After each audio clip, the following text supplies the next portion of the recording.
राजा हरिश्चंद्र जब अपने जीवन में कठिन दौर से गुजर रहे थे तो गौतम ऋषि ने उन्हें अजा एकादशी का व्रत करने का सुझाव दिया था और राजा हरिश्चंद्र ने वापस अपने यश और मान को पा लिया। आइए पूरी कथा प्रसंग सुनते हैं अपने प्यारे गुरुदेव संत श्री आशाराम जी बापू से। अजा एकादशी बड़ी भारी महत्वपूर्ण एकादशी है। अजा एकादशी। युधिष्ठिर ने पूछा, श्री कृष्ण, ये सावन मास की अजा एकादशी का महत्व मुझे बताओ। गृहस्थी को शुक्ल पक्ष की 12 एकादशियों का व्रत तो करना ही चाहिए, लेकिन चतुर्मास की 4 कृष्ण पक्ष की एकादशी भी गृहस्थी को करना चाहिए। तो ये अजा एकादशी का महात्म्य मैं सुनना चाहता हूँ। श्री कृष्ण ने कहा कि युधिष्ठिर, पूर्व काल में हरिश्चंद्र नामक राजा हो गए, बड़े प्रतापी, यशस्वी, संपन्न, शत्रुओं के लिए काल रूप, मित्रों के लिए इंद्र स्वरूप, मंगताओं के लिए साक्षात कुबेर। इस प्रकार से आभा संपन्न हरिश्चंद्र का राज्य निष्कंटक होता। क्लिष्ट प्रारब्ध वेग से उन्हें राजपाट से हाथ धोने पड़े और इतनी दुखद अवस्था जंगलों से बिचरते बिचरते हुई आखिर अपनी पत्नी से बिछड़ गए, पुत्र को बेच दिया और खुद चंडाल के यहाँ कफन उघराकर चंडाल की नौकरी करते थे।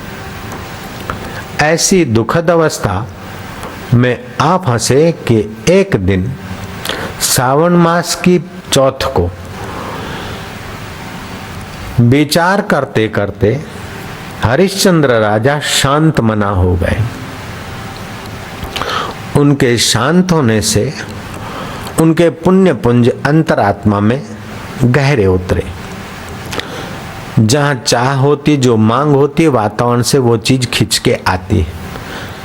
तो हरिश्चंद्र सोच रहे थे कि हाश, इतना विशाल राज्य और इतनी सत्यनिष्ठा, फिर भी प्रारब्ध वेग कैसे किस व्यक्ति को कहां से उठाकर कहां रख देता है।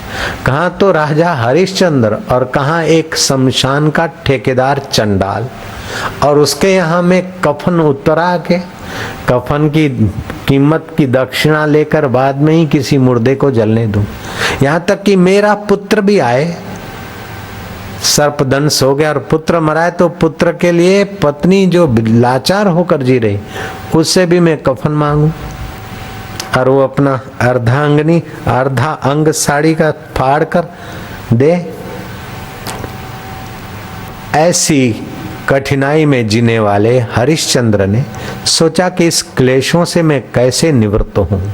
क्लेशों से निवृत्त होने का शुभ संकल्प करके शांत हुए तो उनके शांत पद में स्थित होने से सब प्राणियों का जो शांत आत्मा है वो गौतम ऋषि का भी शांत आत्मा है। गौतम ऋषि को प्रेरणा हुई।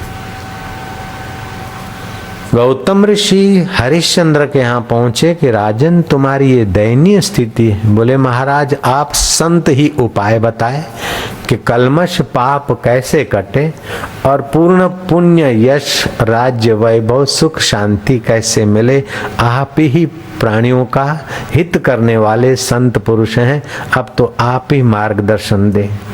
श्री कृष्ण कहते हैं कि युधिष्ठिर, गौतम ऋषि ने कहा कि राजन, तुम्हारे भाग्योदय में अब केवल 7 दिन की ही दूरी है। आज चौथ है, आज से 7वें दिन एकादशी आएगी सावन महीने की, अजा एकादशी। अजा एकादशी अघों को नाश करती, अपयश को क्षीण करती, पापों को पलायन करके पुण्य वृद्धि कराती, खोए वैभव को प्राप्त कराती है, खोए यश चरणों में लाकर रख देती। अजा एकादशी का व्रत आयु, आरोग्य, पुष्टि देने वाला और सुख संपदा देने वाला है। हो सके तो जल पर ही रहे, जल से गुजारा न हो तो फिर नींबू का शरबत पी ले। ये बाजारी खट्टा शरबत नहीं, केमिकलों वाला, नींबू निचो के नींबू का शरबत पी ले, लेकिन एकादशी के दिन शहद नहीं डाले, मिश्री डाल के पिए। अगर नींबू के शरबत से नहीं गुजारा होता तो फिर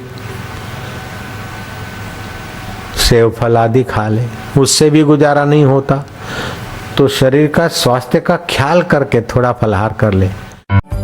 पूज्य बापूजी के जीवन उपदेशों और योग लीलाओं पर आधारित आध्यात्मिक मासिक वीडियो मैगजीन ऋषि दर्शन पाएं अपने एंड्रॉइड फोन पर, जिसमें आप पाएंगे पूज्य बापूजी की ज्ञान भक्ति योग से संपन्न अमृतवाणी, शास्त्रों का गूढ़ रहस्य, व्रत त्योहारों का आध्यात्मिक महत्व, बापूजी के कहीं न प्राप्त होने वाले दुर्लभ सत्संग, संकीर्तन और हर ऋतु में स्वस्थ रहने के उपाय, पूज्य बापूजी के मंगलमय दर्शन व संदेश, आश्रम व समितियों द्वारा चलाए जा रहे सेवा कार्य और कैसे गुरु कृपा से पाते हैं भक्त, सब कुछ। इजी साइन अप, मोबाइल पर ही हर महीने ऋषि दर्शन को डाउनलोड अथवा प्ले करें। Easy payment and easy membership.